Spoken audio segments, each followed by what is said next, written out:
Good evening, everybody, and I welcome you all to the DNB Clinical Meeting Series. We would like to start our series now, more concentrating on case presentations, as our DNB students have given their theory and they are now awaiting practicals. And we have with us a very enthusiastic teacher and somebody who's very active, being a governing council member in the Society of Anesthesiologists, the Maharashtra chapter, who's a senior consultant at Bhaktivedanta Hospital. And she's also the founder member of the ISA Borivali branch and also the GC member of the RSACP Maharashtra chapter and the reviewer for the IJA. That's our journal. She's Dr. Shilpa Tiwaskar, who has got many of publications and awards to her credit and has very much keen interest in regional anesthesia, critical care, difficult airway, along with advanced and basic life supports, and does a lot of pediatric nerve blocks as well, and which were ultrasound guided. And I think that will be wonderful to learn from her sometime on this platform as well. And now she has prepared her secondary DNB student, Poornima Raut, and I'm so happy that somebody from a different institute is volunteered to come in and present a case.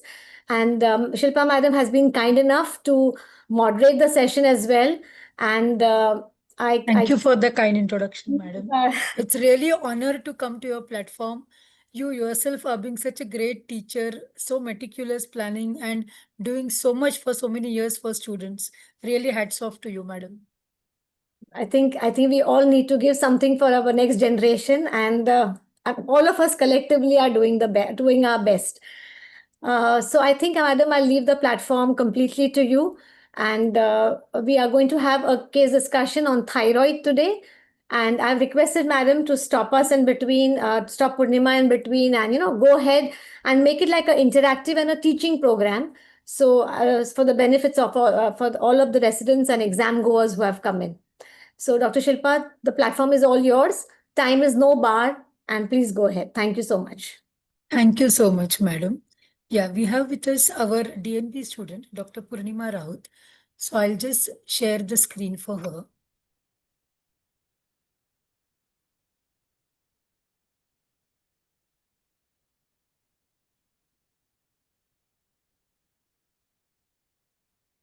Yeah, Dr. Poornima, you can start. Good evening, everyone. We have a case presentation on diffuse neck swelling today. So, a patient came in chief complaint of the patient was 37-year-old male. He was a businessman and average built. He was a resident of Mumbai and belonging to upper middle class socioeconomic strata. He presented with chief complaint of painless swelling on left side of neck since 2 years, which was progressively increasing in size since 1 month. Yeah, so Dr. Poornima, since it's a thyroid case, we would like to know why the history is important with a male patient or a female patient, the age of the patient. Anything special in Okay. that? Yes, ma'am. In case of thyroid cases, the prevalence of thyroid cases are more with women than in males. Okay, now So according what is the to percentage? Any idea? yes, ma'am. In hypothyroidism, the percentage are 1 in 8 women have hypothyroidism, and according to male prevalence, it's 0.13% males have hypothyroidism. Okay. Also, hypothyroidism, the age gap from 45 to 55 years age group, they have prevalence of 11 to 13%. Whereas in women's, they have prevalence of 7 to the prevalence of 7 to 11% is You in mean age the group of lower age 35. group, right? Yes, ma'am, lower age groups.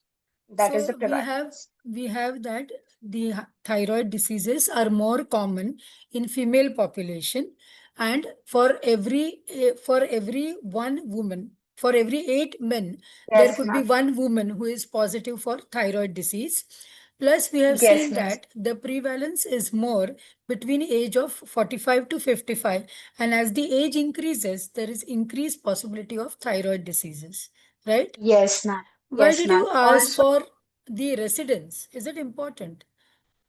Yes, ma'am. Resident is also important because the in inland areas, the patients have more iron deficiency because of the soil during rainy seasons. It washes out the iodine content. So there they have deficiency of iodine in their food. So in hilly areas, mostly the people have more prone to have hyperthyroidism. Similarly, ma'am, as you asked about the age and gender per se. Women have fluctuating hormones during menopausal, also during pregnancy. So during pregnancy and postmenopausal phases also they are more prone for thyroid diseases. Yes. And how about the socioeconomic status of the patient? Yes, socioeconomic status affects because the illiteracy in low socioeconomic, they don't have they are not educated to have iodized salt. So it affect their food quality and daily living. Okay. So you can proceed. Okay. Our patient was known case of hypertension, which was recently diagnosed 1 month back, and he was started with treatment. But his TSH level, which was noted 1 month back, was less than 0.05. So the patient was having severe hyperthyroidism, and hence, along with hypertension, the patient was started with tablet metimazole 10 milligram, which was started 3 tablets early in the morning, once a day. Tablet metexel 25 milligram once a day at night. Tablet stamlo 5 mg once a day at night, and syrup Lugol's iodine 5%, 7 drops per day. Okay. So what is the full form of TSH? Is the thyroid stimulating hormone. So what is the normal levels? Normal levels are zero point 0.3 to 4.5 to 5, ma'am. So it is 0.3 to 5.5 as a normal level. And so as you see here, the TSH is very low. The patient is in very much hyperthyroidism. Yes, And ma'am. why do we start beta blocker Metexcel for these patients? This Why beta blocker is patients started? mostly hypertension patients mostly present with anxiety, restlessness, palpitations. And So to plus you control, said TSH is low, so it is yes, hyperthyroid.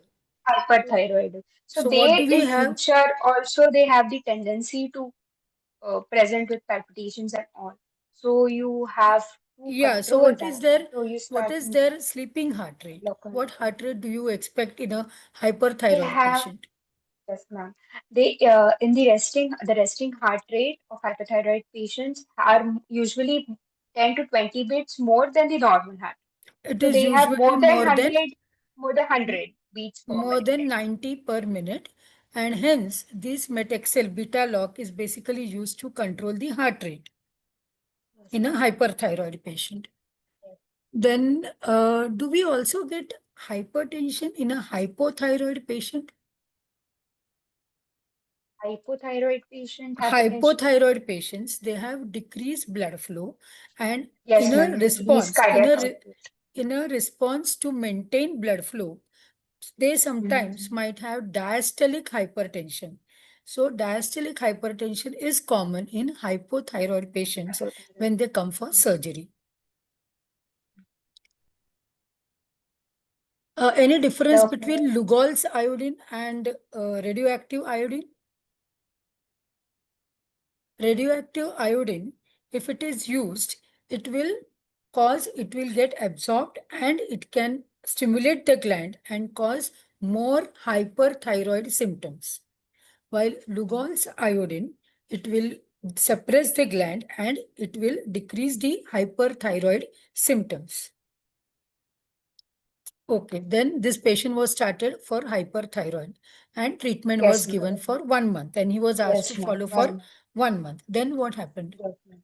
The patient later came after 1 month for the follow-up, and now his investigation showed increase in serum TSH levels, which was around 165. So the patient was started then on tablet Thyronorm 125 milligram once a day before breakfast. The Hmm. patient didn't have any past history of diabetes mellitus, COPD, Hmm. bronchial asthma, CAD, or any cardiovascular events or malignancy. He never had previous hospitalizations, or he doesn't have any other drug allergy. Okay, so this patient who was hyperthyroid since 2 years, Now, now because of all the medications, he had turned into hypothyroid. the So if this thyroid. patient is to be operated, this Hmm. TSH, I suppose, was done 1 day before the surgery. So will you take this patient for surgery? No, ma'am. Will Why? postpone the surgery. Will make the TSH levels are too high for surgeries. So we'll take the patient, will normalize or will decrease a bit. We'll start him on medications, and then we might take the patient for the surgery. So what will happen if I take this patient for surgery? The TSH is high. That means the body is not producing enough thyroid hormone. So anything can Hormone. happen There is during induction. there is adrenocortical insufficiency also. The body is not there. The body is not The creating adrenocortical and insufficiency producing. is a separate thing. Because of Yes, the ma'am. hypothyroidism, what will happen The during patient induction? can, Anything during to the induction, pulse, the blood patient pressure? can, ma'am, bradyarrest. The patient can go in bradycardia, and the patient can There could be have intractable hypotension. active hypertension. Yes. Yes, ma'am. And Yes, ma'am. patient can have arrhythmias. Patient is more Arrhythmias also. prone to Ventricular respiratory arrhythmias. depression. Hmm? Yes, So we ma'am. will see Yes, that. ma'am. Mm. Your next slide, 1 minute. Huh?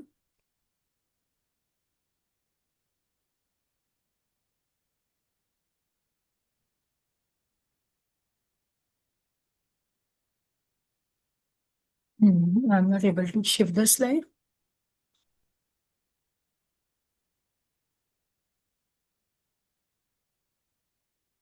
Yeah, I'll make it full screen. Yeah. Dr. So, Poornima, history yeah. of present illness. History of present illness. My patient noted a pea-sized swelling on left side of the neck 2 years back. The swelling was insidious in onset, initially on the left side of the neck, and gradually increased and extended laterally. Now, at present, the size of the swelling was 6 into 5 centimeters. It moves with deglutition, and there was no pain over the swelling. There was So no now, history of pressure. Dr. Poornima, so now you have a swelling, Hmm. pea-sized swelling on the left side of the neck. Yes, It's only ma'am. on the left side of the neck? Yes, ma'am. Okay, nothing in the center. No, ma'am. Okay, fine. So what would you feel? What are the differential diagnosis? What is the commonest swelling in the neck which is there present? Other than Yeah, thyroid, the we have, first comes for what? apart from thyroid, we can have cervical lymph nodes. There Okay. is we can also have subhyoid bursitis at times. We can have thyroglossal cyst. Patient coming for That you thyroglossal are cyst. telling me the midline swellings. Yes, Whatever you ma'am. said just now, the hyoid bursitis or thyroglossal cyst, they are the midline swelling. So here you have said swelling on the left side of the neck. Left So it side. could be a lymph Yes, node. cervical lymph nodopathies. Yes, ma'am. Or hematomas. Okay. So suppose Yes, it ma'am. is in the center, then it could be Yes, ma'am. thyroglossal cyst, Subhyoid bursitis or or it could be thyroglossal cyst. pretracheal lymph nodes. Now, how Nodes. do Yes, you ma'am. differentiate this swelling? Suppose I mistake it for lymph node. So how will you differentiate whether it is a thyroid swelling or a lymph node swelling?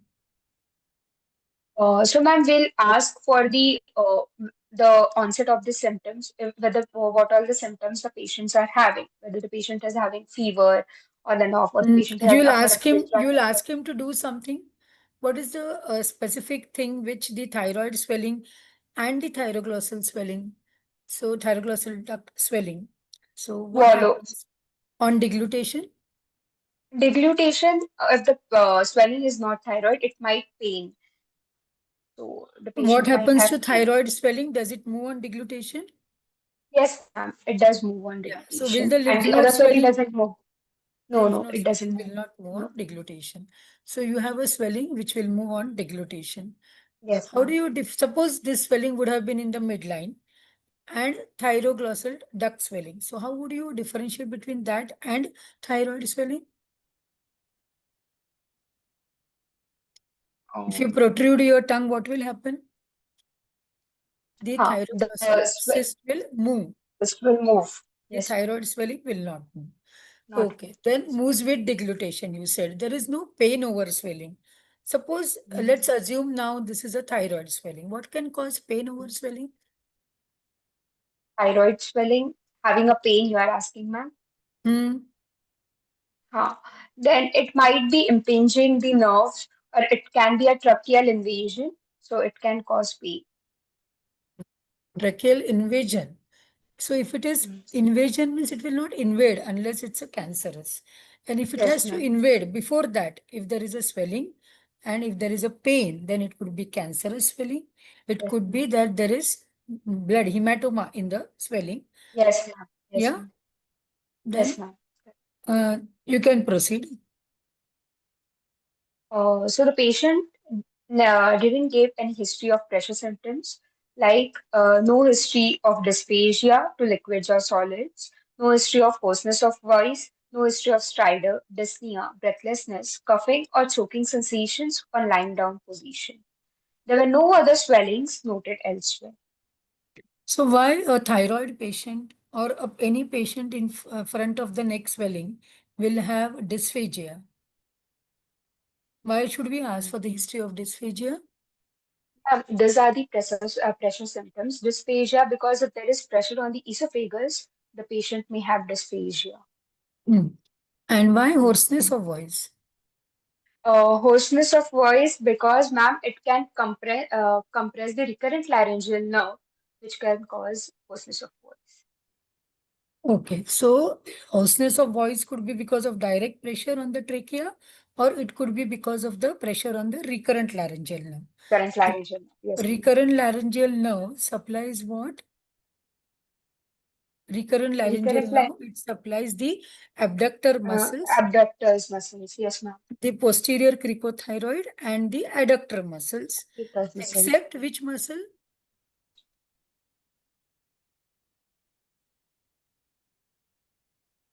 Except the cricothyroid muscle, which is supplied with Thyroid the muscles. superior External. laryngeal nerve. Superior laryngeal nerve. Yes. So hoarseness Yes, of ma'am. voice could be either if the recurrent laryngeal nerve is involved, or it could be direct pressure on the trachea.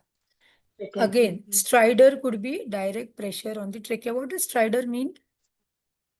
Ma'am, stridor has a high-pitched voice. It is a whistling sound during breathing. Yeah, so There will patient be a has whistling sound during difficulty in breathing, difficulty breathing. Yes, in ma'am. inspiration and expiration, right? Expiration. Yes, ma'am. Dyspnea, breathlessness, coughing or choking sensation on lying down. Okay, so this is Yes, ma'am. again, so you have to ask whether the patient can lie supine if you want to do awake intubation, or how many pillows the patient will Pillows. require. Yes, ma'am. So you have to Yes, make ma'am. the patient comfortable if the patient is going to require awake intubation. No other swellings noted elsewhere. Where did you look for swellings? We look for the swellings laterally, cervical Mm. lymph nodes, Yeah, so any and other lymph nodes or submandibular lymph nodes? lymph Uh, nodes. No, Kalpana, madam, you want to swellings. add anything at this point? Thinking of MEN, Yeah. Uh, Men's syndrome? Yes, ma'am. Men syndrome, men 2A, 2B. So men 2A consists of MPP, that is medullary thyroid carcinoma, pheochromocytoma, and parathyroid tumor. Then we have men 2B, which consists of MPN, that is medullary thyroid carcinoma, pheochromocytoma, and it consists of neuromas. And then we have men 1. Men 1 consists of pituitary adenomas, triple P, pituitary adenomas, parathyroid tumors, and pancreatic tumors, that is insulinomas. Madam, anything in the previous slide which you want I to think ask? everything was just perfect. It Okay, was okay. fantastic. Okay, Dr. Poornima, you can continue. Okay. No history of symptoms suggestive of hyperthyroidism. Like the patient had no history of tremors, anxiety, restlessness, weight loss, generalized weakness, heat intolerance, protrusion of eyeball, visual disturbances, or any other skin lesions. No history of skin lesions such as warm or moist skin or facial flushing and palmar edema was noted. Okay, so Why would patient be anxious, restless? Why would you have tremors in a hyperthyroid patient? In hypothyroidism, there is increase in basal metabolic rate. So the activity of body sympathetic system increases. So the patient may have tremors or anxiety or restlessness. So, how are these tremors?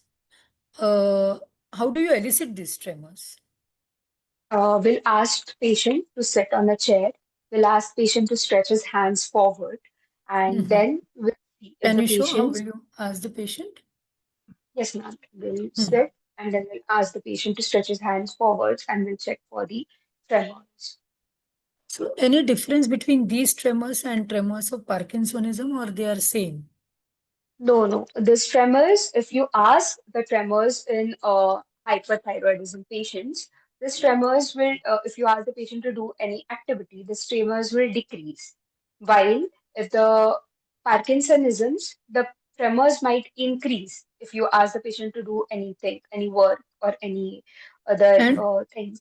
So it may also be Parkinsonism unilateral. patients may be unilateral. Yes, ma'am, unilateral. Weight loss means the appetite is also decreased in hyperthyroidism with weight loss. So, ma'am, Hence, increase in body mass, increase in basal metabolic rate. So but is the that's why appetite there normal is or increased or decreased? appetite is increased, ma'am. Increase. So, in spite of increased Yeah. appetite, there is weight loss. Weight loss, yes, Heat ma'am. intolerance. Why? Heat Yes, ma'am. intolerance. Why? Um, Why? Why? uh, Ma'am, because increase in Same. basal metabolic, yes, ma'am, same. More heat is produced in the body, and the patient is already warm. So if you give, there's more heat in the atmosphere, he will be intolerant to it. Why there is protrusion of eyeball? Ma'am, protrusion of eyeballs because in autoimmune disorders, body's immune system produces antibodies which targets or attacks the tissues and muscles around the eyes, which cause the inflammations or swellings, which pushes the eyeball forward. Also, the bony covering of the orbit is it's rigid; it doesn't expand, so the eyeball protrudes forward. So, which is that autoimmune disease? Graves' disease. Graves' disease. Okay. Yes, ma'am. And I'm sure you are by hearted all the visual disturbances, all the signs. Yeah. Yes, ma'am, I have done. So that I Yes, think ma'am. favorite of everyone. So you want to say maybe they are there in the next slide. So we'll see that. Yes, And ma'am. what skin lesions do you expect in hyperthyroidism? I think you have written Ma'am, them. Why there is yes, ma'am. palmar erythema? Why you should look for that? Ma'am, because of increase, similarly, increase in basal matter, there will be increase in blood flow to the skin. So So there what will is be that increase in increased blood discussion, flow called? What is that increased blood flow called? Hyperdynamic circulation. hyperdynamic circulation. Yes, So there could be palmar edema. ma'am. Okay, you can go forward, Dr. Purnima. No history of symptoms of hypothyroidism. So there was no history of weight loss. There was no history of hair loss, generalized weakness, depression, increased sleep, swelling of limbs, or dry skin. There was no abdominal pain, skin lesions, or hyperpigmentation seen on the patient. So, there was no history of skin lesions like dry, scaly skin, which is usually seen in hypothyroidism patients. It is also known as xerosis cutis. There was no myxedema seen, there was no yellowish skin seen, and there was no acquired ichthyosis seen on the patient. The patient presented with good effort tolerance, and he can climb more than two flight of stairs. Okay, now you tell me hair loss is more in hyperthyroidism or hypothyroidism? Hair loss is more in hyperthyroidism, ma'am. So put it on this Yes. hyperthyroidism. Yes, ma'am. Why would you ask for history of weight loss or weight gain in hypothyroidism? Weight gain Probably, in hypothyroidism. so probably last minute changes. So no history Yes. of weight gain. Why do we expect weight gain in hypothyroidism? Ma'am, because here it opposite, the basal metabolic rate decreases, so the digestion decreases, and hence the weight. Digestion decreases. Anything else regarding the muscle? The bloods of the Myopathy and neuropathy are myopathy, also the seen. muscle Myopathies and activity neuropathies are is also seen. Decreased, ma'am.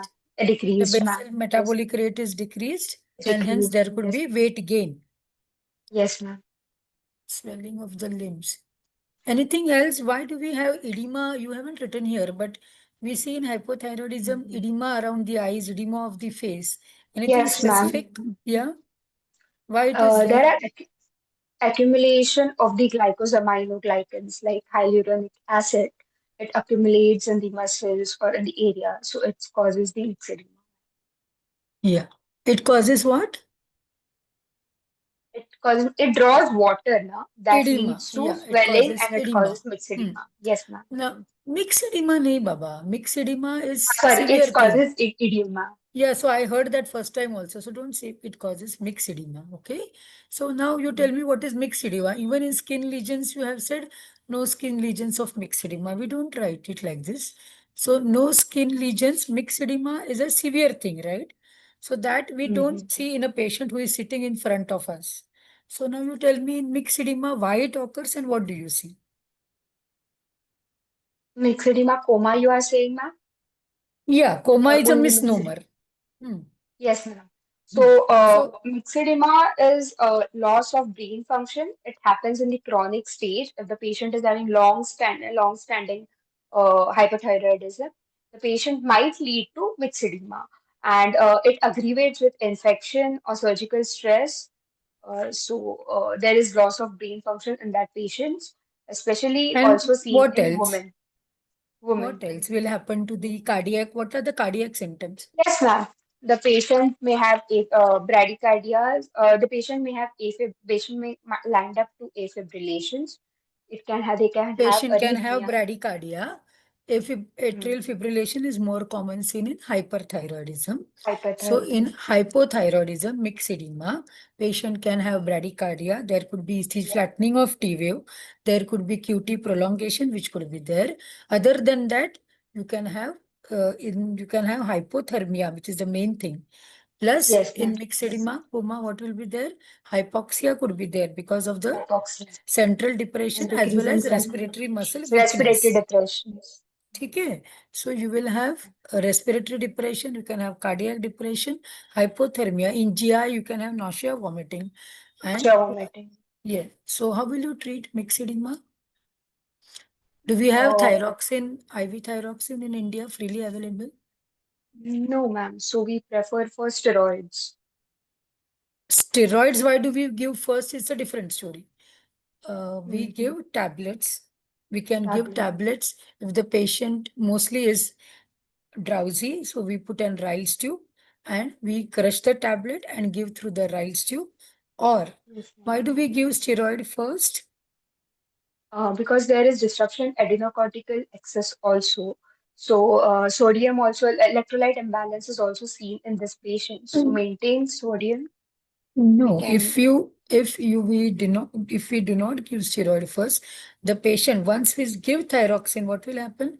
The patient might go in adrenal crisis, and process. hence sudden there will be see we are giving external hormone, so there could be depression of the gland, and hence Mhm. first we give corticosteroids, and then we can give thyroxine tablets through the Ryle's tube. Yes, ma'am.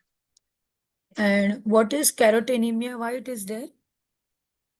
Carotenemia is seen because there is decreased conversion of carotene to vitamin A in this patient. So there is yellowish discoloration of the palms and soles in this patient at times. Okay. Not usually. Okay. What is this ichthyosis? Ichthyosis is acquired condition in any autonomic diseases. The patient may have fish-like scaly skins, which is known as ichthyosis. Okay, fine. Anything else, Kalpana, madam, at this stage? I think you just go ahead, ma'am. Don't worry. Okay, okay. Yeah, Dr. Purnima. So, Okay. past So history. past history, yeah, the patient has no history of diabetes mellitus, stroke, COPD, cardiac event, malignancies, or any seizures. As I said, the patient didn't have any other history of previous hospitalization or operative interventions, and no history of any drug elevation. Okay. Continue.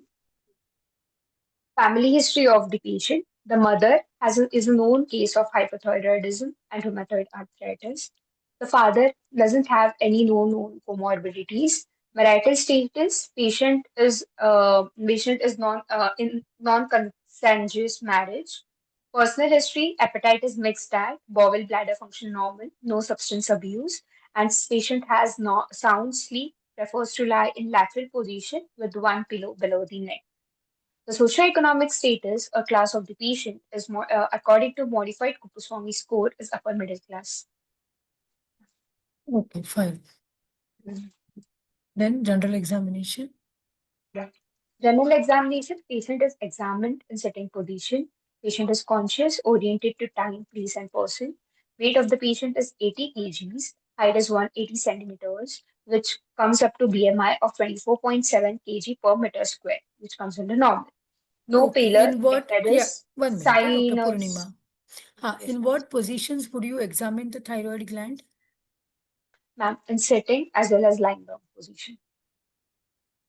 Okay, in Usually we do sitting, in sitting position. Hmm. yeah, lying Prefer. down we don't do. In sitting position, Yes, ma'am. still there are 3 ways in sitting position in which you can examine the thyroid gland.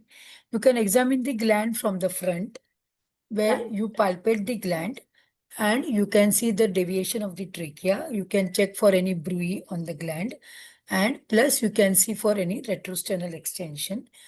Plus, you can ask the patient to turn head to one side, so the sternocleidomastoid border gets prominent, and then you can check for any extension of the gland.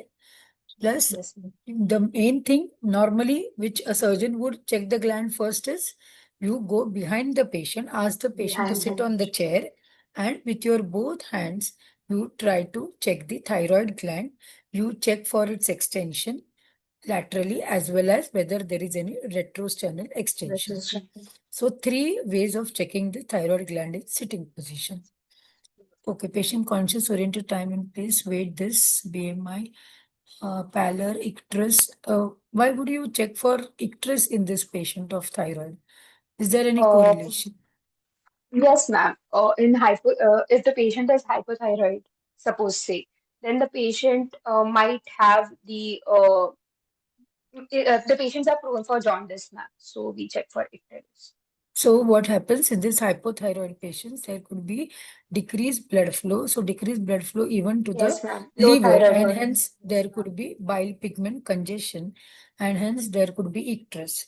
In Yes, hyperthyroid patients, what happens? There could be hyperdynamic circulation and congestion in the circulation, liver. congestion of the So, limbs. do Yes. any drugs of hyperthyroidism, whether they can cause jaundice? My So, methimazole can cause jaundice, methimazole. and propyl thiouracil can cause jaundice. Then cyanosis. Yes, ma'am. Cyanosis. Sinuses, because in hypothyroidism there is decreased metabolism, decreased BMR, decreased blood flow. So the patient will So end up this is decreased a, cardiac output. So the yeah. patient So will end up to sinuses usually we at do not times. see this. This is just a Yes, hypothetical if there yes, is ma'am. severe. Yeah. Yes, ma'am. Pedal edema. How is the edema Stage of? build Is it pitting edema or not of on hypothyroidism? sheen. Yes, ma'am. Pitting edema seen on the sheen of the patient mostly. Most Mm, commonly seen on the sheen of the I patient. feel it is not a pitting edema in hypothyroidism. Pitting edema usually you get in cardiac patients. Yeah. Okay. Edema and Then no pitting edema. pallor, icterus, lymphadenopathy, no eggs of thalamus. Yeah. Next, please. Dr. Purnima. Vital parameters: temperature afebrile, pulse 84 per minute, regular rhythm, right radial artery, adequate volume, normal in character, and no radiofemoral delay. And all peripheral pulses are palpable in the patient. Blood pressure of the patient was 130 by 80 mmHg, recorded in left arm in the sitting position. Respiratory rate was 18 per minute. Thoracoabdominal bleeding was seen, and no accessory muscles were used. SpO2 99% on room air, and no tremors noted over the hand. So according to this, the pulse and blood pressure appears normal, right? Yes, ma'am. What would be, we saw ECG in hyperthyroid, it could be sinus tachycardia. So in Yes, hypothyroid patient, there could be sinus bradycardia and bradycardia. low complex on ECG. Yeah, thyroid examination. During inspection, patient examined in broad daylight with adequate exposure. Patient was asked to to be in sitting position with head thrust backwards against hand, clasped behind the occiput. Now, the swelling was large, uneven surface over the left anterior aspect of the neck, lower border reaching up to the sternal notch. Lower border was visible and moves with the mass was moving with deglutition. Now, the patient does not move, the mass does not move with rotation of the tongue. Right lobe appears normal. No hand or tongue tremors were present. Trial sign was negative, and skin over the mass was normal, and no sinus, ulcer, scar, dilated veins were present, or pulsations were seen on the mass. So here we have a thyroid swelling, which does not have retrosternal extension, because you can Yes, ma'am. reach to the lower border of the thyroid swelling, Yes, and it ma'am. moves with deglutition, but not with protrusion of tongue. What is trail Yes, ma'am. sign? Taste sign is that if there is a large goiter, there will be the clavicle end of the sternocleidomastoid muscle will uh, will be prominent. If we push a bit laterally the thyroid gland, or if there's a tracheal deviation on the right side, then there will be a sternocleidomastoid clavicular prominence on the left side. No, prominence will be on the same side of tracheal Same side, deviation. sorry. Yes, ma'am. Same side of the tracheal. Yeah, so madam smiling. So I think, yeah. Uh, so next you have so all these signs are there. You want to talk about them? Or maybe I'll just 1 minute. I'll just share my screen.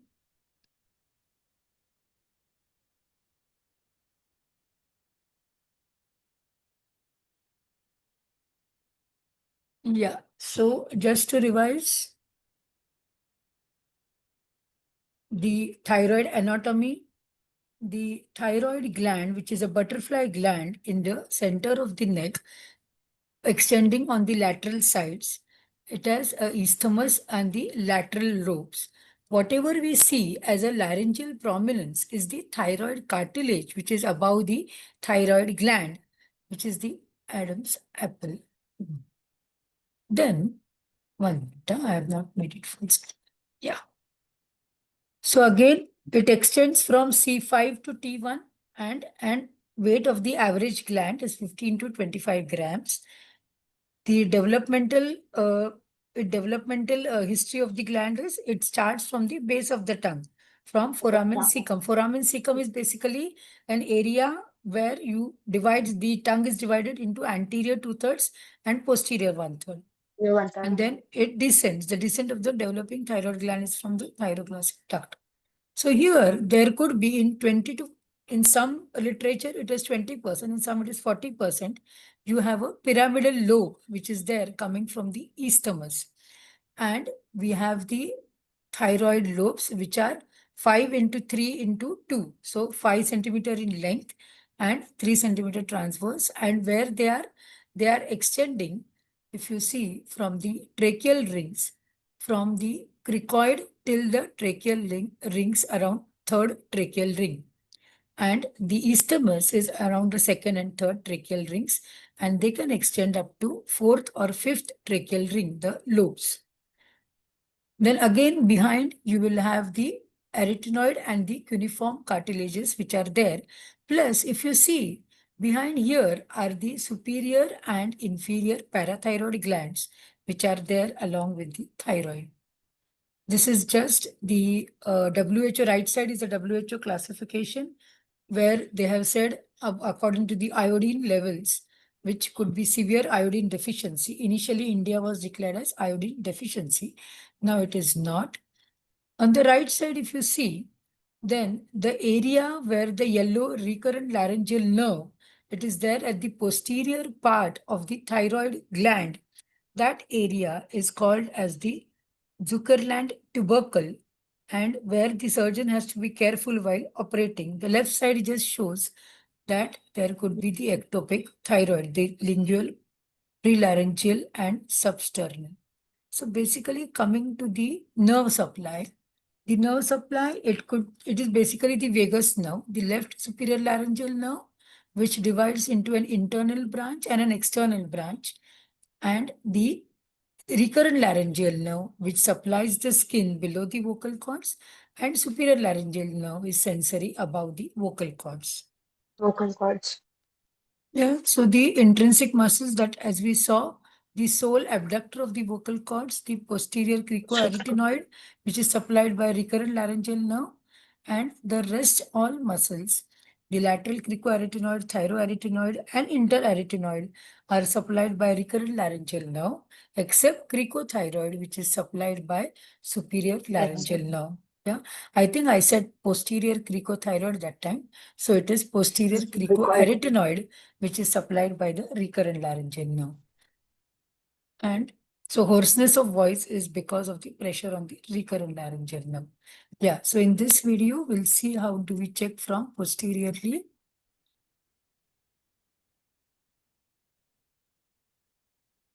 So the suspensory ligament of Berry, also known as the posterior suspensory ligament, it's condensation of the pretracheal fascia, which attaches to the posterior medial surface of the thyroid lobe. So if you ask the patient to drink water, then you will see the gland moving on deglutition.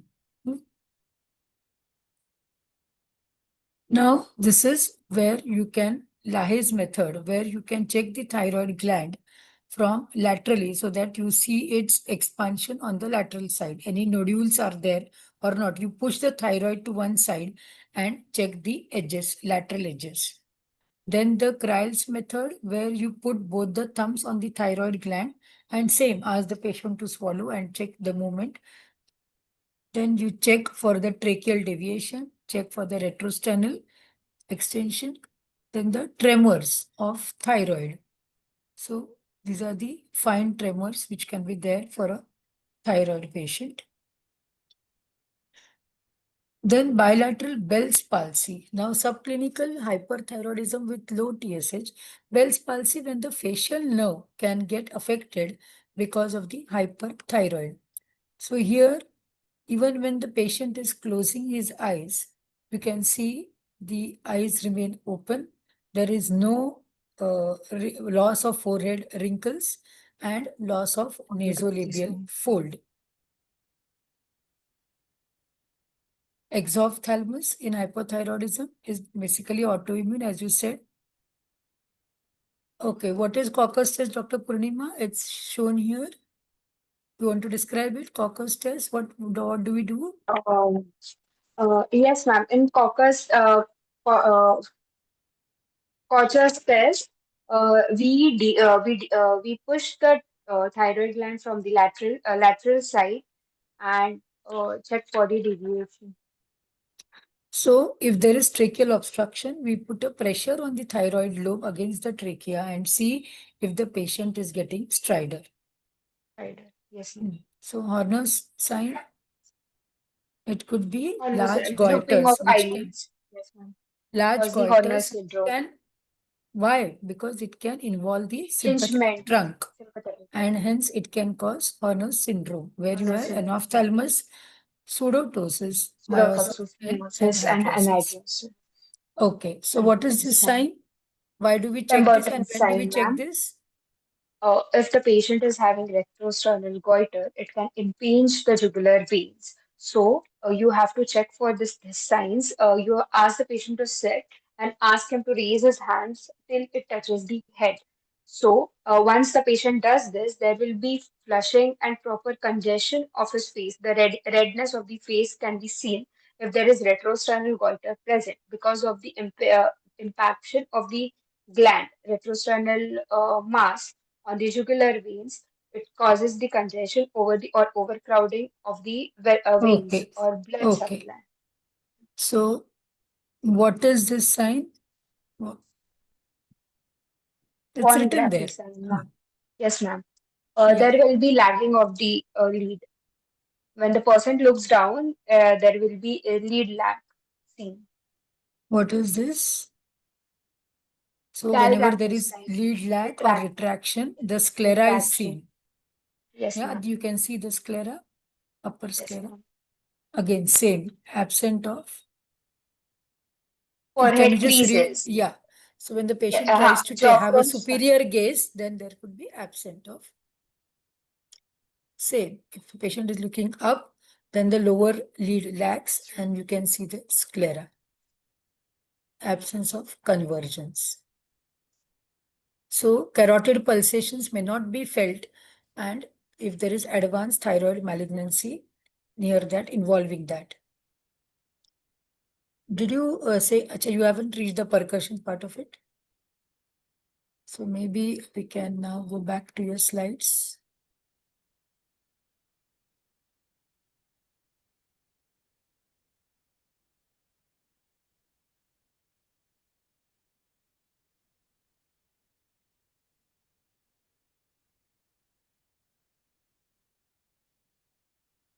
Yeah.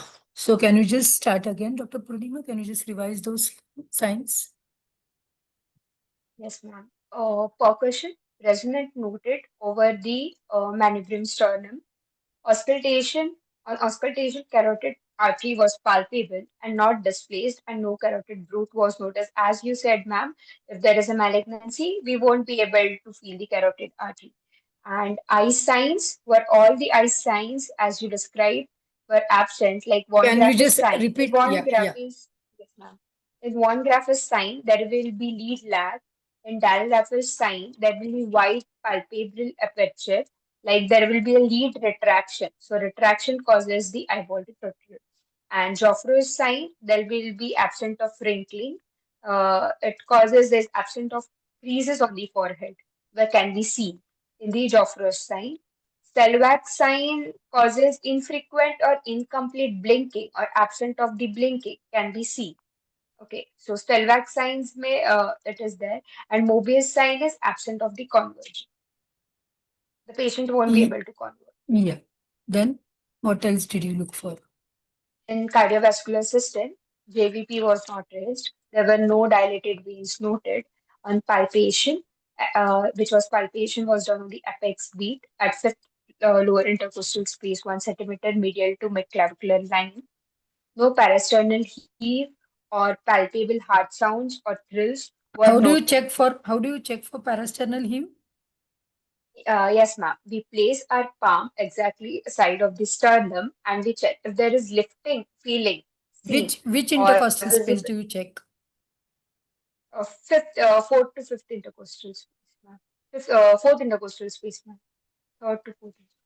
Parasternal heave will be checking in second to fourth intercostal space. Intercostal space, ma'am. Then In thrills, you can see vibrations or buzzing sensations. And in thrills, heave, there will be pulsations or moving of the chest wall can be felt on the hand. It is usually because of the right ventricular hypertrophy.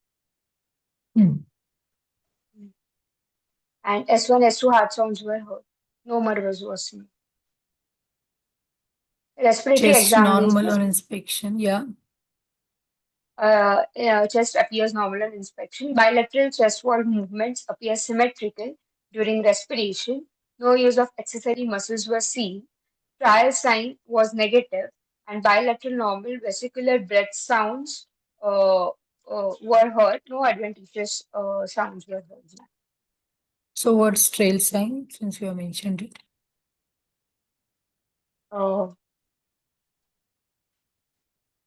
Trail sign is, ma'am, when you ask the when at the same thing, ma'am, there will be a clavicular sternal deviation. Then the stridor will be heard. The stridor was not heard in this patient. Trail sign, is it cyto sign? Yes, ma'am.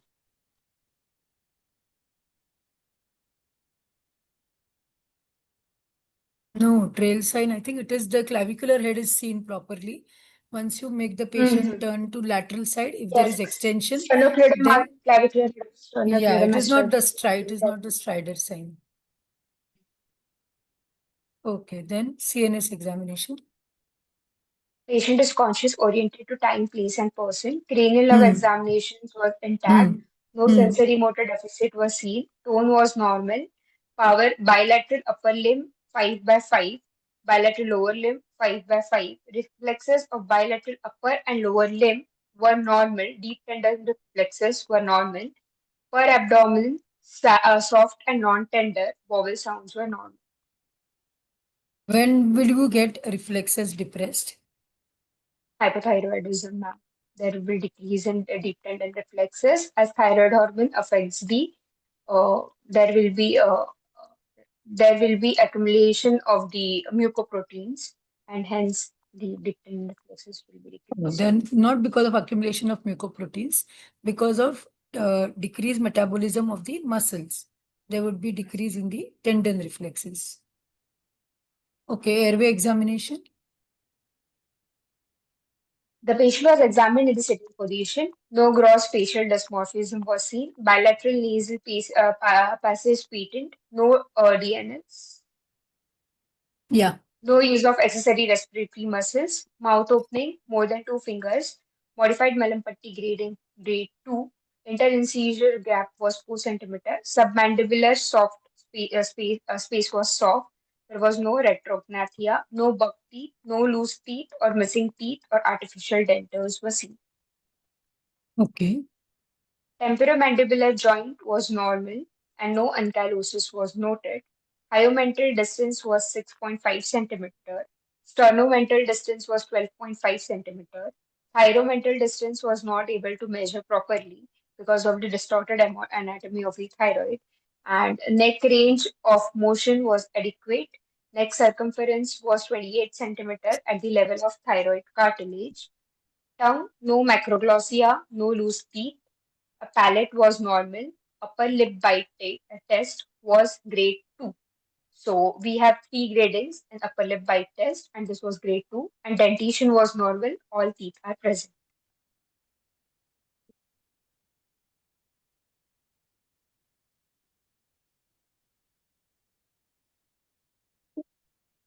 Okay, so neck range of motion was adequate, right? Yes, ma'am. So sometimes if it's a fixed thyroid swelling, then range of motion might be affected. Yes, ma'am. Or sometimes the patient may have fixed flexion deformity along with the thyroid swelling. Yes, ma'am. So your provisional diagnosis is? A 37-year-old male with left-sided thyroid swelling in known case of hypertension and hypothyroidism on medications. There was no retrosternal extension and patient was posted for subtotal thyroidectomy. Left side. Okay, fine. So now this patient has come to you. He has been now from hyper, he has become hypo. And Yes, now ma'am. this patient, till how many days will you wait to TSH to get stabilized? 6 weeks, ma'am. And what 3 to levels? 6 weeks. So 6 it weeks takes usually postpartum. 6 weeks. At what level of TSH would you give the case? Ma'am, we might give usually we give by 10 to 30. So in this case, we might wait till it comes to 10 to 30 range. If it's semi-urgent, it depends if the surgery is semi-urgent or not. If it's not urgent, we can wait No, for so 6 weeks. normally for a routine surgery, we expect that the thyroid levels come to at least TSH is 5.5. But if we also accept levels still for a routine surgery till TSH of 10. In this case, this patient was operated with TSH of 49 with free T3 and T4 normal.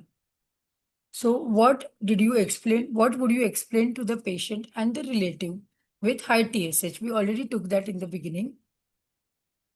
Yes, ma'am. In this patient, as we took this patient at 41 TSH levels, we will explain the patient as well as the relatives that intraoperatively there can be hemodynamic changes and there can be arrhythmia, there can be sudden hypertension, and there can be difficulty in respiration seen because of the drugs which we induce. So So the post-operatively, high-risk patient might consent can require be patient ventilation, might ventilation and and ICU intraoperatively, patient might require supports. supports. Yes, ma'am. Yeah. If there is a hyperthyroid patient and you are inducing, and suppose the patient goes in hypotension, then which drug would you prefer in a hyperthyroid patient? Phenyl, Phenylephrine, ma'am. We phenylephrine because we So we'll avoid usually noradrenaline, adrenaline. epinephrine. Yes, ma'am. So investigations were done, viral markers, ECG, X-ray chest, AP lateral, and one more thing, what we routinely do in our hospital, the indirect laryngoscopy. Why do we do indirect Yes, ma'am. laryngoscopy? To check if there is any vocal cord palsy or not, For vocal cord or any palsy. deviation. Yes, ma'am. Investigation suggests your follicular lesion, USG Yes, hyperthyroid USG nodule. well and Okay. diffuse goiter thyroid. So can we go to the management, Kalpana madam? Sure, you may move to management now. Yeah.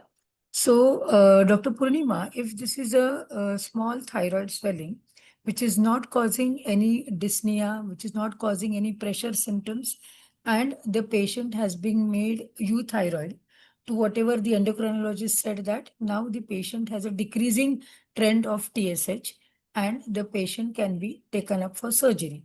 So, how would you like to induce this patient? Any drugs? A hypothyroid patient. Then we'll go to hyperthyroid. So So this hypothyroid patient is patient hypothyroid patient. Yes, ma'am. with a So the moderate swelling, hypothyroid. which you describe on the left side. Yes, ma'am. We'll go for pre-medications such as fentanyl 2 microgram per kg. We can use lignocaine 1.5 milligram per kg. We can go for midas 2 mg per kg. Midazolam. So this And is for induction. yes, ma'am. Uh, Yes, ma'am. can you use Induction any procedures. glycopyrrolate or atropine in this patient? Ma'am, since the patient is hypothyroidism and it has the tendency of going for the bradycardias or bradyarrhythmias, we can give glycopyrrolate in this patient. We can give slowly or we can give IM in this patient also. But we can give slowly. Yes, ma'am. And We what can give would be the slowly. induction IV. agent? Induction agent, we can use uh, propofol or thiopentone, ma'am. Propofol. We can go for propofol. Yes, ma'am. We can go for And propofol. muscle relaxant? Cisatracurium or atracurium. If suppose this, you can use vecuronium also. Suppose this and rocuronium also. Suppose this patient is a hyperthyroid patient. Then Yes, what ma'am. would you do? What would drugs would you like Then, to avoid? then we'll avoid glycopyrrolate, ma'am, because the patient is already tachycardia, and the patient is already having tachycardia. Tendency of So we tachycardia. usually tachycardia, and if if only we have to give glycopyrrolate, then instead of giving IV, we can give intramuscularly if necessary. Then what Yes, ma'am. else will you avoid? We'll avoid adrenaline, or we can And norepinephrine can be. no, that is if the patient goes in hypotension. Induction agent, what is preferred in hyperthyroid? Thiopentone can be used, ma'am, hyperthyroid, because it has a tendency, it decreases the conversion of T4 to T3, and it acts as hypothyroidism. Like it acts as it decreases the conversion of T4 to T3.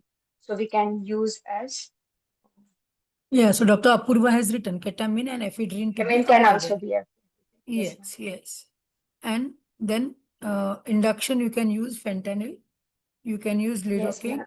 yeah, Lidocaine, midazolam. midazolam Midazolam. can be used. Now, suppose if this is a big thyroid swelling, patient is not having stridor, but it is a huge Yes, thyroid ma'am. swelling. So how would you like to Yes, ma'am. induce this patient? In this patient, the patient have the tendency of going into sudden respiratory depression because it's a huge thyroid.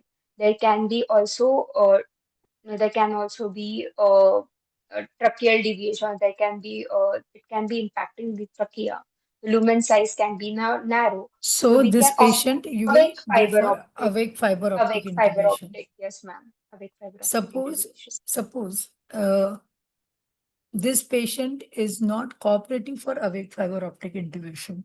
We had one patient long back. Patient had a huge thyroid swelling and she was kept in propped up position only. But the moment we used to start doing awake fiber optic, and then she used to become really restless and wanted to go out of the OT table. So any other induction method, if you don't want Inhalational agents can be used. normally what drugs do we use for awake fiber optic? Dexmedetomidate can be also used, ma'am. No, And in large thyroid swelling, we avoid dexmedetomidine. avoid Dexmed, and we can go for inhalational agents, ma'am. We can go for inhalation agent. Inhalational agents. Suppose there's a huge thyroid and we are not able to. Have you heard about the combined technique? So Yes, suppose ma'am. there is a huge thyroid and you want to do an awake intubation, but you're not able to communicate with your fiber scope, then you can use a video laryngoscope. You can put a video laryngoscope, then you can give it to the assistant to hold it. And with the fiber optic scope, you can use it as a stillet, but you can load the tube on it and maneuver the tip of the fiber optic scope so that you can negotiate to the vocal cords. If you should also see the size of the trachea on the CT scan. If it's a smaller size and if you want to use a smaller tube, then we should use a pediatric bronchoscope. What else? Any drugs which can cause hypothyroidism? Yes, ma'am. Amiodarone. Amiodarone. Amiodarone can cause hyper and hypo both. It can lead to both hyperthyroidism also and hypothyroidism also. So amiodarone has its iodine content in it, that is approximately 37% by weight. It has the iodine content. So once the amiodarone is metabolized in the body, the remaining iodine, that is 37%, is in inorganic form and it is spread out. It is spread So out basically, into the body. the iodine Yes. content is So, high. It can lead to hyperthyroidism. Plus, it inhibits the enzyme which causes peripheral conversion of T4 to T3, and hence it can also lead to hypothyroidism. So, more common with cordaron, what is seen is hypothyroidism. hypothyroidism. Does It has two thyroid effects. disease does thyroid disease affect coagulation? Yes, ma'am. It affects coagulation. It affects the Yes. coagulation factor Soumya, 8. Soumya has said even lithium can affect the Yes, ma'am. thyroid hormones. Yes, Yes. ma'am. Yes, ma'am. So in hypothyroidism, the state is hypercoagulable states, and it slows down the process of coagulation. There is decrease In in platelet function. hypothyroidism is Hyponema, decrease in platelet function, impacting there is the impacting ability of aggregation of the platelets is decreased. Also, von Willebrand factor and factor 8 and fibrinogen is decreased in hypothyroidism. The fibrinolysis is increased. These are the effects seen in hypothyroid. There is increase in bleeding tendencies. While in hyperthyroidism, there is increase in clotting factor. The clotting is morely seen. So thromboembolic episodes could be there. episodes And are more. Clot formation can happen, ma'am. So we can see venous thromboembolisms are more prone in hyperthyroidism. Kalpana, madam, I think we are done with it. Can she just go through the steps of a fiber optic, awake fiber optic? So just as a revision for the residents. So, Kalpana, just one question. I don't know whether it was covered because in between I was answering hospital calls. So one thing, after she finishes this fiber optic, I would like to ask one or two questions. Okay. Yes, ma'am. So I think I'll revise for the viewers the fiber optic. What we normally do in our institute is we use 4% of 4% lignocaine 4 cc nebulization preoperatively, and we give transtracheal. Like transtracheal is basically between the thyroid and the cricoid membrane. It is transcricoid.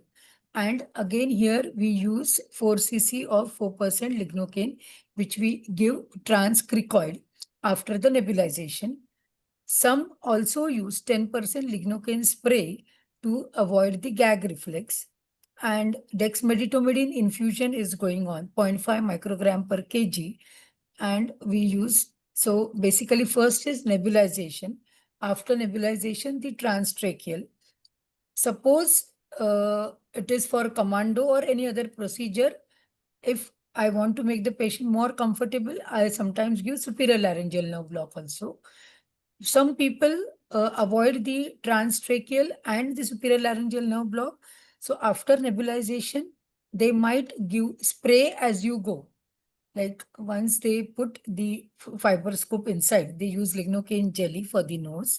We use lignocaine jelly, and once we put the scoop inside, we can instill the local anesthesia through the port of the fiber optic, so that you spray in the posterior pharyngeal wall, and as you reach the cords, again you spray, so there will be anesthesia. So either it could be spray as you go, or it could be transtracheal. It's a oral or nasal. Then nasal, you have to prepare the nose also, no? If it is done. Yes. So we give xylomethazolin, that is Otrivin drops, to the patient. Right. 2 drops in each nostril, and we put lignocaine jelly around 1 centimeter in each nostril, and ask the patient to close the other nostril and breathe in, so that the entire nasal passage gets anesthetized. You can also pass an epidural catheter to the side of the fiber optic, so that that spray as you go becomes a little, Yes. at least the cord Yes. area is done. And I'm just wondering that if you have a large central thyroid, would it be a impediment to give a transtracheal block, because you'll not be able to kind of. Yes. So in that central thyroid, what we give is just nebulization, and we give spray at the posterior pillars, tonsillar pillars, for the glossopharyngeal nerve. We ask the patient to protrude the tongue and hold it with a tongue depressor, and on either side at the posterior pillar of the tonsil, we spray the 10% lignocaine spray. We can ask the patient, we can give viscous gargles with lignocaine. Works well. Viscous works well in this patients.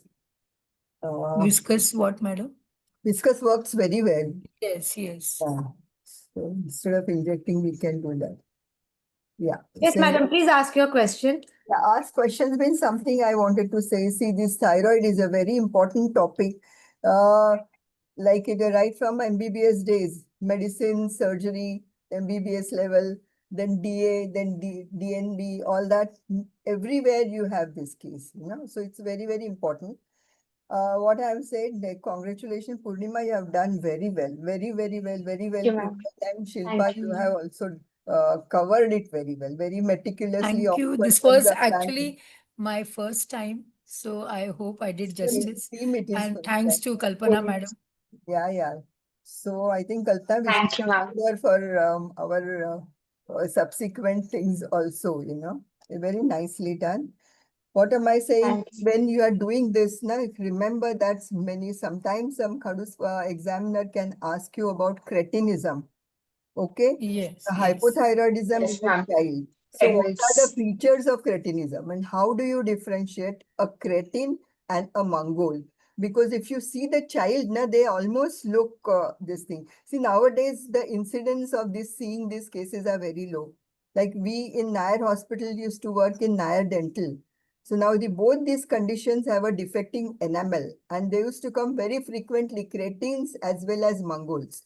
So you please keep in mind and have it ready, you know, with you. I think one of my lectures I had taken it. If I have, I can share it with you all. You know, the differences between how to diagnose the cretin as well as mongol. Okay, that you have to keep in mind. One. Then another thing, while inducing, you said in a large thyroid, like we usually have a propped up, even if we are doing a retrosternal, I mean, fiber optic, we do have a proper pay this and keep your ready so that somebody can hold the thyroid from outside. Yes. Remember that if the choking can take place even otherwise, if your analgesia is very good and you have given some sedation, the thyroid can still block this thing. So you have to have somebody holding it or with the hand, or you have a artery faucet. Secondly, if it is a huge thyroid and you are expecting trouble, nowadays it is said that with USG you have to identify the cricothyroid membrane. Maybe you have to, if not cricothyroid, cricotracheal, and keep it in case you have to put in the emergency ventilation there. Okay, that is. Yeah, we did it once actually. We had a big thyroid Huh. and the patient was not cooperative with little sevoflurane, saturation was dropping and we couldn't give dexmedetomidine. So then finally the surgeon located the whatever with USG and CT scan pictures, the trachea, and it was literally on one side that he put the flexometallic tube to that, and after dissection then we went for tracheostomy. Yeah. And then the another favorite question of examiners is usually the thyroid surgeons infiltrate, majorly infiltrate. So usually infiltration, they use adrenaline. So do you advise or do you allow surgeons to infiltrate adrenaline in these patients? So what are the options? One thing, you can use adrenaline along with xylocaine. Okay, xylocaine means not the adrenal, which is available commercially. One has to prepare it. 1 in 2 lakhs of adrenaline, taking into consideration lignocaine. So dissolve that 1 in 2 lakhs in this. And Madam, why not commercial preparations, lignoadrenaline, like if you're using? Commercial, usually we use Xylocard because we do not want any arrhythmias. Okay. So we avoid any preservative containing things. Okay. That's why. Hmm. Okay, so that And use, or you can use phenylephrine in this patient. Somewhere they have seen vasopressin, but I don't know how. No. But phenylephrine can be used in And we did not discuss actually the thyroid storm. So thyroid storm both ways, intraoperative as well as postoperative. Both the occasion you have to. We yet have to discuss the post-operative also, na ma'am? Yes. Can go ahead with that. Okay. So, main thing is there. So, Dr. Poornima. Yes, ma'am. Yeah. So, if there is a thyroid storm, like we had one patient who was nearly made euthyroid, but still the TSH was slightly low. And since it was a cancer surgery, the endocrinologist allowed for go ahead. Patient was induced, given position, and when the scrubbing started, suddenly there was tachycardia, BP rose above 200, tachycardia above 150. The anesthesiologist who was attending was very vigilant. So what would you give, Dr. Purnima? We can go for amiodarone, ma'am. Directly. And cardio-selective beta blockers can be given to decrease the tachycardia, ma'am. So Because beta blocker can be given. And yes, ma'am. yes. What else? What is the main thing? Along with tachycardia, what is there in thyroid storm? What about the temperature? Esmolol, Temperature. hyperthermia is there, ma'am. So we can go for hypothermia. So ice packings and cold saline. The salines can be given. So cold saline, ice packing was done. Ice packing. Then Esmolol is the drug of choice. patient was given beta lock, nothing, metoprolol, nothing happened. Lobetalol was given. The anesthetist gave dexmedetomidine to the patient.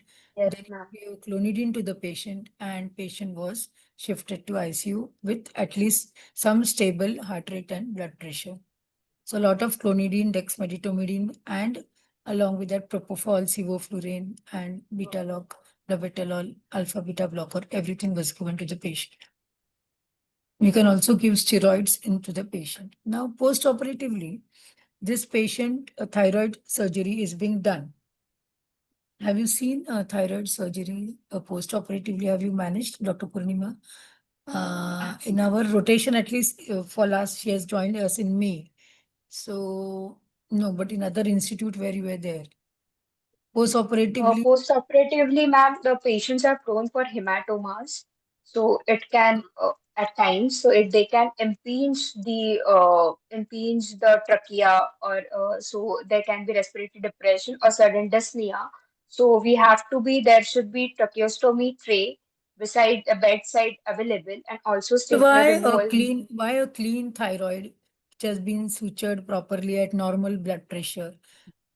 Why first would you think of hemorrhage? Suppose I tell you this is a patient having a thyroid swelling since 7 years and it has been removed. Now, a patient has started breathing spontaneously. What precaution would you take? First, any thyroid surgery, first thing what you have to do Hypocalcemia is, can no, be once the patient starts breathing spontaneously, as you said, what nerves go near the thyroid, as I showed you, recurrent laryngeal recurrent nerve. laryngeal nerve. Don't- So, Yes, what you have to check is once the patient starts breathing spontaneously, you have to check for the vocal cord movement. If vocal there cord is movement. palsy on one side, then the normal Unilateral or bilateral? bilateral mat bol. Bilateral is so then the normal vocal cord gets pulled up and you will have pulling of the normal vocal cord to the side where there is paresis. So how would you check for it? Normally, all these years before video laryngoscope, we used to do direct laryngoscopy and check for the movement when the patient is on spontaneous. Okay. Also, now we have video laryngoscope. So when this patient starts breathing spontaneously, we do video laryngoscopy and check whether before removing the tube, there is some paresis could be still there, even if the nerve is not damaged because of retraction.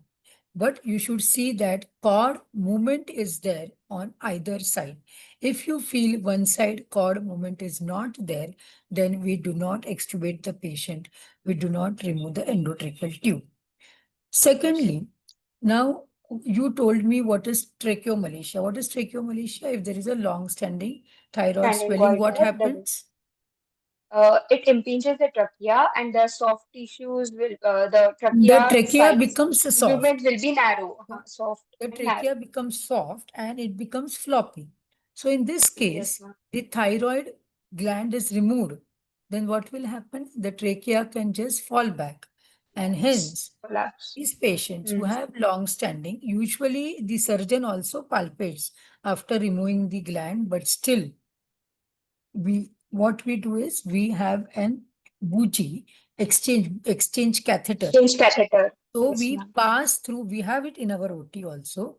We pass that airway exchange catheter through the endotracheal tube, seeing the markings where it should be, where the angle of the mouth, where the marking should not be more than 26. So we pass the air exchange catheter, and then we reverse the patient. We see good breathing attempts, and then we remove the endotracheal tube. Now, why do we pass that air exchange catheter? Because so that even if the trachea is collapsing, we can again immediately reintubate on that. Aid the patient. It also has a RapidFit connector where we can connect it to the circuit and we can get an EtCO2 to confirm that it is inside the trachea. Okay?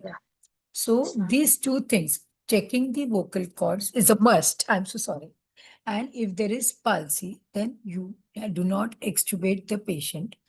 Plus, you have to see that if there is tracheomalacia, if the surgery has gone on for a longer time, say more than 5 hours, and if what is a Yes, ma'am. huge thyroid, then we electively shift this patient on ventilator.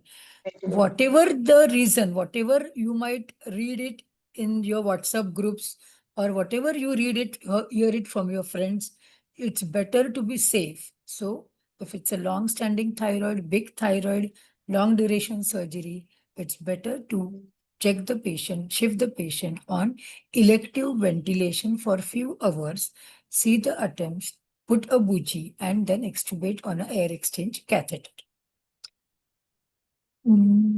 What else? Hypocalcemia. The post-op Yeah. problems, the first Calcemia. 4 to 7. Yeah, correct. That's what we are coming to. Good, go ahead. Yeah. Uh, So Ma'am, in cases of the thyroid surgeries, sometimes the patient can land up to hypocalcemia because of there can be decrease in blood supply to the parathyroid gland, or there can be removal of gland can happen during thyroid surgeries, which can land up to hypocalcemia in these patients. So there can be circummolar numbness, which can be seen, tingling of the finger, circummolar numbness can be seen, or Chautek's sign can be positive in this patient. So you something can which take is very prominent in hypocalcemia. Madam, just 1 sec. This is okay. muscle cramping, No, you will see the sign Trocheus of, sign yeah, positive, process sign Trocheus where you sign can. positive. So why Increase this, the weight. especially in total thyroidectomy, where you can see the parathyroid is also lost and you can see hypocalcemia. So these patients, you literally have to start in ICU on syringe pump on IV calcium continuously Okay. and then shift over to tablets. Yeah. What else? There could be what you were saying. She should know how to elicit the Tuzo sign. You Yes, may- ma'am. We put the BP cuff on the hand in the sitting position, and if the BP cuff pressure is more than 100 mm, the patient may have carpopedal spasms can be noticed. So that is a positive sign. And once it releases, the cuff releases, the pressure is down, it again the sign can be vanished. The spasm can be vanished. That is because of decrease in calcium levels. Someone had written about facial tickling. I think I saw that. That is Chopstick sign, ma'am. If you tick a ear, it will have the spasms over all the muscles or perioral muscles. So that is decrease in calcium levels. It's a sign of hypocalcemia near the tragus.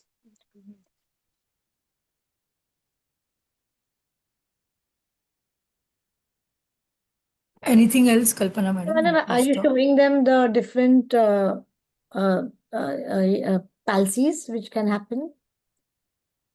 Okay, yeah. So no, I don't have that slides, but because the recurrent, I can share the nerve supply again.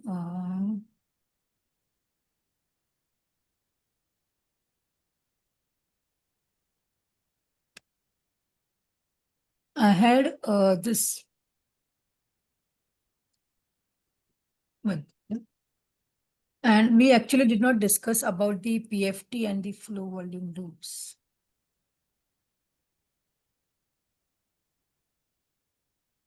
In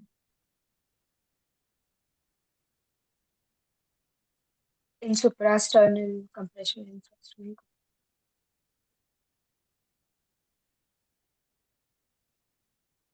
Yeah, so basically the nerve supply and to the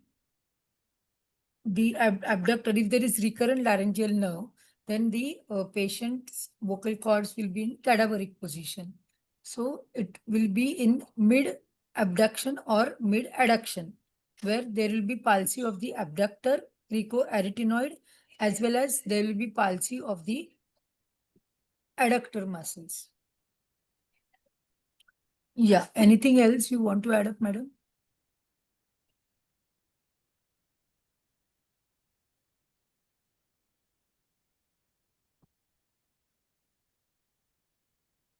I think many times they do under local also, no? So how to manage thyroid under local Blocks. nerve, I mean cervical nerve blocks. So that also they should know. So the superficial cervical block. Cervical nerve block, sometimes even cervical epidural can. Deep Yeah, and cervical superficial. epidural. Yeah. So the thyroid surgery can be done under cervical epidural. Actually, cervical epidural is more easier, whatever now this I had read long back. because there is gap in the ligamentum flavum at the cervical region, and also the giveaway will be easier for the ligamentum flavum. And what else, madam? Cervical epidural, and of course the superficial cervical plexus block can be Yes, given. and deep cervical check.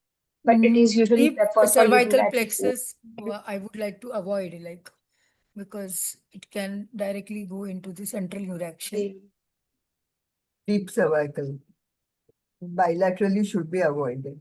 Bilateral Yes, ma'am. should be avoided, cervical. Yes, ma'am. When they do it nowadays with robotics also, no? So that also they should know. Robotic. Okay. So what are the different approaches of robotic and how it is managed? Endoscopic removal. Yeah. I have seen it on video on YouTube, but we had not the opportunity to see it actually. So anything, madam, for robotic, what we have to add? No, robotic, they need it cannot be done under a local or something or any block. You need a general anesthesia for that. It's a thing they push up air either from the axilla or from the collar incision from there. So it's just like how done. The advantages they claim is that the nerve palsies are very less because under vision they see the vessels and they ligate, and it's almost bloodless. I've seen videos. That's all. Rest other thing is the pain. As it is, Then, pain yeah. is very less in this case. And then I had this flow volume PFTs, loop. madam. PFTs. Yes, ma'am. PFT and flow volume loops can be done Yes, ma'am. for thyroid surgery. So if it's a Succinylation. fixed, if you see the fourth figure, if it is a fixed upper airway obstruction like a goiter, then you will have the inspiratory as well as the expiratory limb decreased, and hence the flow volume loop will be less. But if you have a variable extrathoracic obstruction, say vocal cord paresis, then you will have the inspiratory limb, which is less, but the expiratory will be normal. And variable intrathoracic obstruction, again, there will be decrease in the expiratory limb, but the inspiratory limb will be normal, as in tracheomalacia.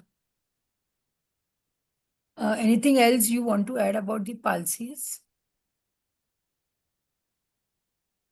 No, I think they should just know the palsies and how will you treat them. And I think now they, with the laser, and they put that synthetic cords that they put for the patient if there is, I've read about it, I haven't seen it myself, but this is what is there. Just to know, this is just if your sub is doing too well and you go to that and So, treat it. if there is minimal paresis, like if you see the cord movement, then you extubate the patient if it's not a long-standing thyroid. But still, if the patient has post-op hoarseness, so they start the patient on nebulization as well as steroids. And they say that this hoarseness could be because of retraction of the nerve. And they observe the patient. Any student has added any point, madam? I could see. Bhavya is asking whether stellate ganglion block can be given. For pain. Bhavya, what was that for? Stellate ganglion block for pain? Who has asked? Yes, ma'am. Post-op pain management. Post-op pain. Okay. I don't think The thyroid pain is not that much. Pain, it's a sympathetic block, no? So it will not cause any analgesia, somatic analgesia. No, it will not cause. It does cause analgesia, or it causes paresis or palsy of temporary palsy of recurrent laryngeal nerve because it is in the vicinity, and if you are not injected, if you are injected excessive amount. So it can cause, but as it is, there is no this thing. No. Somebody's asked, apart from Also, laryngoscopy, are there other ways of checking recurrent laryngeal nerve palsy? indirect. Apart from laryngoscopy, is there any other way that you will check recurrent laryngeal nerve palsy? They used to have those nerve stimulators. No stimulator, yeah. So that is Tube many with a nerve places- stimulator. Yes. Many places they Yeah, we still have actually. yes. We used to check with that. So then you can see the contraction of the muscles Yes. around the intrinsic muscles of the larynx. When it is already Also, dissected. While the surgery is also on, we can keep checking it. Also, ma'am, if there is injury to motor branch of superior laryngeal nerve, which innervates the pharyngeal constrictors and cricothyroid muscle, which occurs usually during the dissection of the surgery, because of the surgeon, it can also weaken the voice, and it can also lead to weakening of the voice and palsies at times. There will be inability for the higher sound of the high pitch sounds of the voice seen in the patients. Also, ma'am, vesicular mole, which is seen during pregnancy, the HCG hormone, it mimics thyroid stimulating hormone and activate thyroid stimulating receptors. So it can also lead to increased formation of the thyroid gland, which can also act as a thyrotoxicosis during pregnancy. Similarly, you should be prepared for that MEN, multiple endocrine neoplasm, because we didn't discuss malignancy. But then we discussed that. You discuss? Oh, Yes, Yeah, madam asked that we in the discussed. beginning. We discussed that. Okay. Okay, there is one question.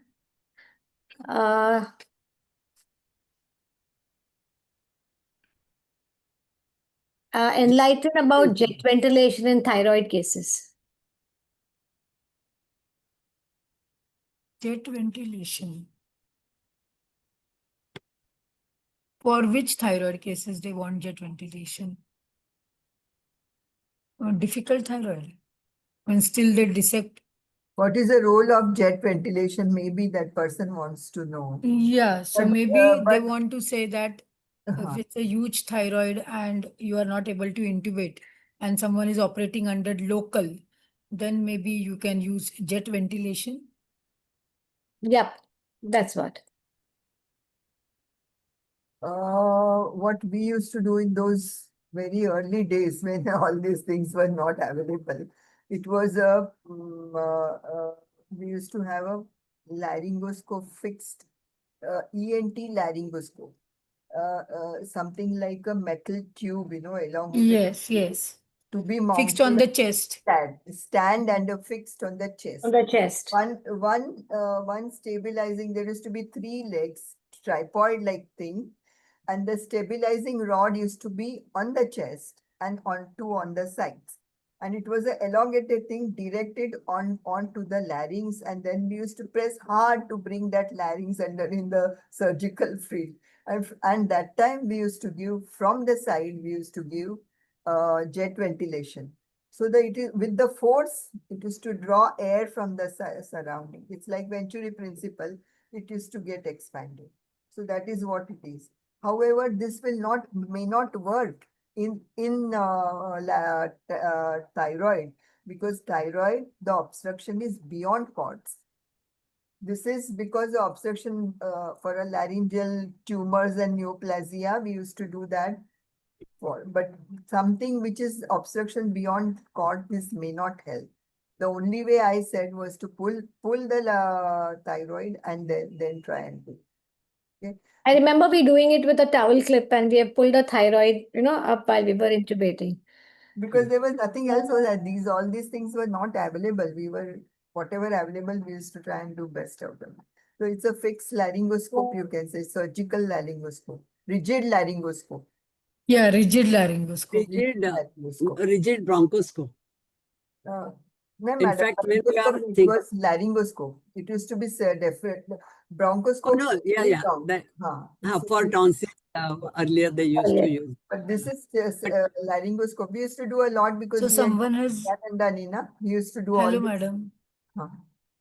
So somebody's asked a question that how will you manage a thyroid operated case going into tracheomalacia during extubation? I think, madam, you did say that, right? She's explained it very well, but would you like to just repeat it in point form for the benefit of the student? Shilpa, madam? Yeah. So if the patient is suspected to have tracheomalacia, then do not directly extubate the patient. You have to use a airway exchange bougie, airway exchange catheter. It is more softer than the routine intubating bougie and softer than the Cook's bougie. And it has a longer length. So you put when the patient is spontaneously breathing, you disconnect the circuit, you remove the endotracheal tube connector, you put the airway exchange catheter with a RapiFit connector, 15 connector, you put it inside. It should not be more than 26 mark at the angle of the mouth. You put it inside and you connect now the RapiFit connector to the circuit and see that your bougie is inside. You see the ETCO2 marking. And then you deflate the cuff of the endotracheal tube and remove the tube and let the airway exchange catheter or bougie be inside. Suppose now you feel that the patient is becoming breathless. Patient actually has tracheomalacia. He is not able to maintain the saturation. The respiration appears depressed. Then over that same bougie, again you can remove the RapiFit connector, put the endotracheal tube after removing its connector, and then remove the exchange catheter and let the endotracheal tube be there and think of shifting the patient on ventilator. Now suppose the patient does not have tracheomalacia and your bougie is inside, since it was a long-standing swelling, then how long would you wait?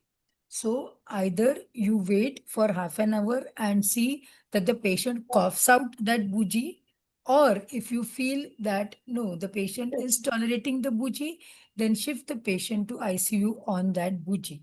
But if in next half an hour, observing in the OT, the patient is coughing out on the bougie and trying to bring out the bougie, then you can safely remove the bougie. The patient may not have tracheomalacia. Well, I can tell you what we used to do in earlier days. When we didn't have these bougie things, we used to change the tube in a small nasal tube. And we used to put the nasal tube. And with that, what is that tube called? With the Trace tube. Or the Poles tubes. Yeah. RAE or the pole tubes. RAE. A very small tube we used to put it so that it remains, and we used to reverse with that tube. And if patient does not require, and because always a nasally introduced tube is tolerated more tolerable, yes, then yes. You do not require much of sedation. So that was the whole idea of putting the and because always remember students, the cords are broad posteriorly. Okay. So that's why they tolerate posterior lying tube very well than anterior lying tube, because anteriorly cords are narrow. So it touches the sides of the cord more frequently when patient breathes. So nasal tube is better. That is how we used to put the nasal tube with that non-kinkable nasal tube. And it has a small cuff also, means it doesn't hurt the patient. That is how. Because we didn't have bougie and all that in Nair hospital, So this is how it was managed. So you can remember this also, any old style examiners come.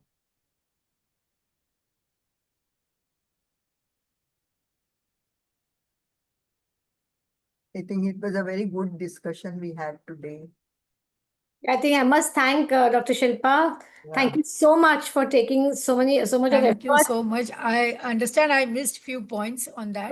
It was fine. And unfortunately, we couldn't, because Poornima was traveling, and thank you, Poornima, for really taking so much of this thing, preparing it so well at such a short notice, because Thank you, ma'am. I believe you had a very hectic time. You just came in Yes. yesterday, and then today morning we kind of sat and decided to do this with revise your presentation.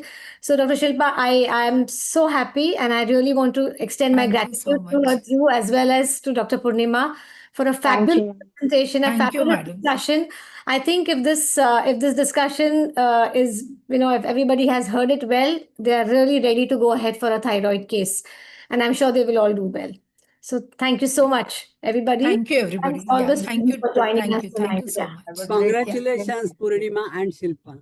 Yes. Thank you Thank you, so ma'am. much, madam. Thank you, Thank you ma'am. for your Thank you. Just one blessings. thing I wanted to Thank you, ma'am. suggest is when you are trying to do awake intubation, you can give a lignocaine gargle. Farewell.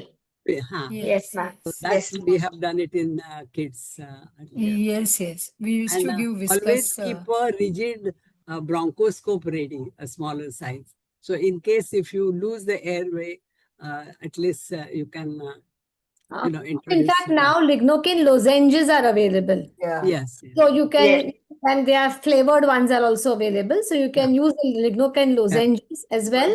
And then, yeah. Lignocaine lollipop, some last time they had brought to Bridge Candy. They're lozenges only, madam. Only thing that first they did not have the flavored one. I think now the flavored one has come out. Yeah. So flavored, of course, for the children, but That's why some name is there, I think. So it was excellent presentation and very good discussion, Shilpa. Yes. Thank you, ma'am. Thank you, madam. Thank you, Thank Purnima. you, ma'am. Thank you, ma'am. Thank you. Have a All great the Thank you, best. Kalpana, madam, for giving such a platform. And it was really learning for me too. Yes, thank you so much. We'll have full I hope, I wish you all the best. I really don't know when I'll meet so you. much, ma'am. Going Yeah, for sure, your ma'am. exams with our students. So I wish you all the best. And Dr. Thank Shilpa, you so much, I'm ma'am. not going to leave you. I'm going to have you more on my platform. Yeah. Yeah, thank you, madam. Thank Yeah, you. thank you. She's a very good teacher. Good night. Good night, Good everyone. night, madam. Good Ma'am, night. thank you, ma'am. Thank you. Good night.